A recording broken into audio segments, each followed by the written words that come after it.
আজকে কি রান্না বান্না হবে? পেঁপে ভাতে দিচ্ছি। পেঁপে ভাতে, আচ্ছা। আলু কুঁদরি ভাজা, আচ্ছা। শাক ভাজা, আচ্ছা, মাংসের ঝোল। মাংসের ঝোল। সুন্দর মা এখানে দেখছি মাংস ধুয়ে পুরো রেডি। মাংসের ঝোল হালকা ঝাল দিয়ে করবে তো না বেশি ঝাল দেবে? না, হালকা। বাহ, তাহলে আজকে মায়ের হাতের মাংসের ঝোল। ঝাল ঝাল, ঠিক আছে, ঝাল ঝাল করো, ঠিক আছে।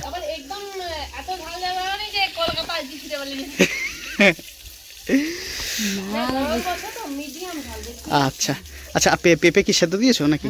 আচ্ছা, মাংসে দুটো পেঁপে দিতে পারবে, 2 কেজি পেঁপে? হ্যাঁ, কেন? মাংসের বড় পাকল পিঠালে ঠিক আছে, নরম পিঠা তিক্তি লাগে। ও আচ্ছা আচ্ছা, ঠিক আছে, তাহলে এমনি করো, তুমি যেরকম করো ওরকম করেই করো। যেগুলো চেরবি কষাই, না না চেরবি করো, চেরবি গলিছে ছালটা।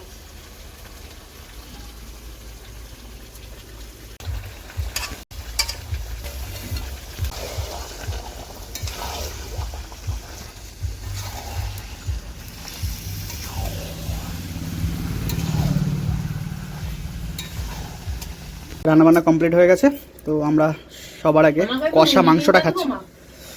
কষা দিয়ে মুড়ি খাবে, খুব ভালোবাসে কষা দিয়ে মুড়ি খাবে।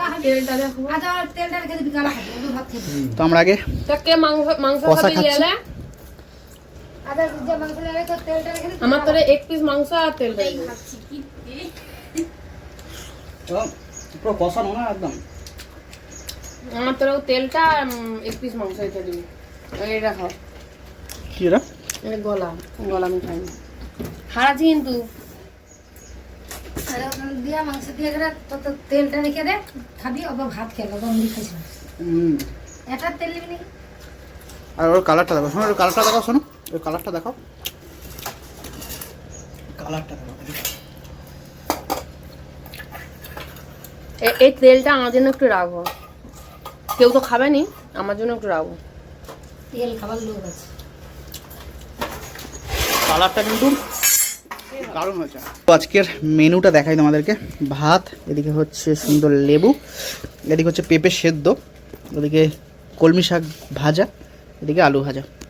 সুন্দর মেনু। আর ওদিকে হচ্ছে স্পেশাল মাংস আছে। জাস্ট সবার আগে সেদ্ধ পেঁপে খাবো। এইটা কার ভাত? অতটা ভাত দিতে হবে না, অতটা ভাত খাবে না। আচ্ছা খা।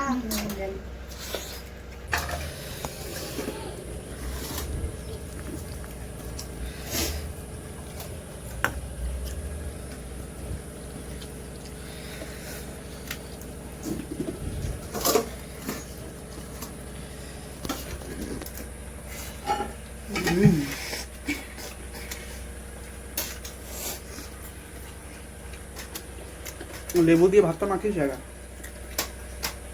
তারপর মাংস ঝোলটা দিয়ে খাচ্ছি, সুন্দর লাগছে।